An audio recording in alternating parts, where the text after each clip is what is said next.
Prince Harry's ex Cressida Bonas made it to an intimate royal event, yet Meghan Markle was nowhere to be seen. The royal family might not be much good at obscuring their German roots, dry July or making marriages stick, but gosh, they are oddly good at staying friends with their exes.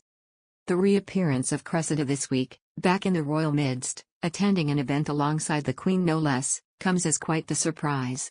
The first double christening in royal history was held at the All Saints' Chapel in Great Windsor Park, with the sons of Princess Eugenie and Zara Tindall getting their turns to be gingerly dunked in water from the River Jordan.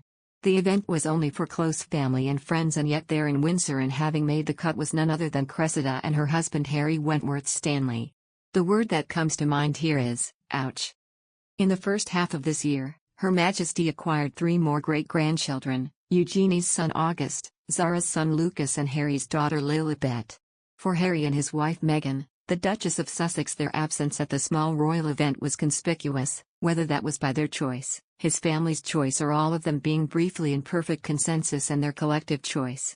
No matter why or how this situation came to pass, the symbolism of the moment could not be more glaring, the royal family gathering together, including the 95-year-old Queen who rallied for the occasion, in a moment of unity while the Sussexes were thousands of kilometers away.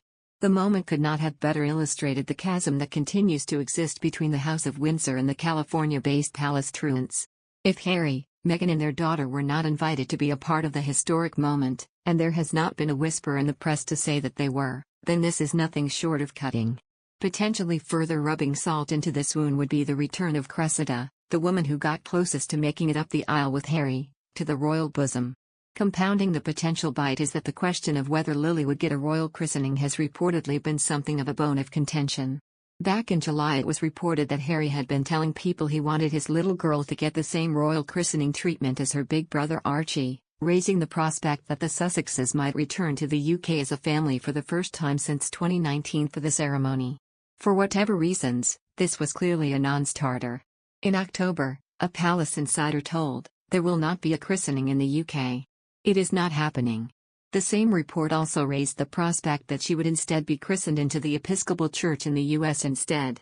On paper, it would have made perfect sense to include Lily in Sunday's ceremony.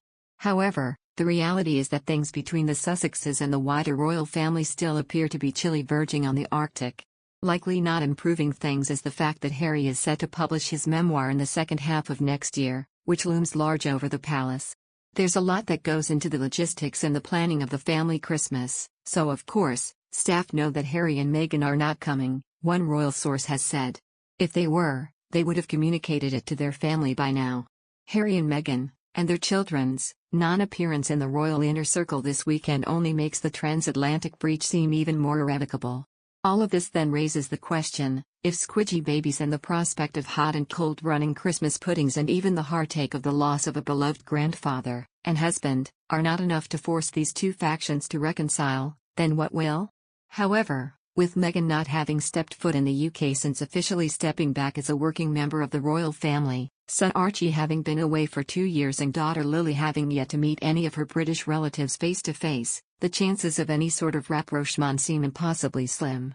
Until there is some sort of movement on this front or some thawing of tensions, any palace notions of moving past the Sussex drama are a moot point. As things currently stand, the Sussex situation looks set to continue to dog the royal house even as they naively try to get back on monarchical message and move on from the havoc of the last couple of years.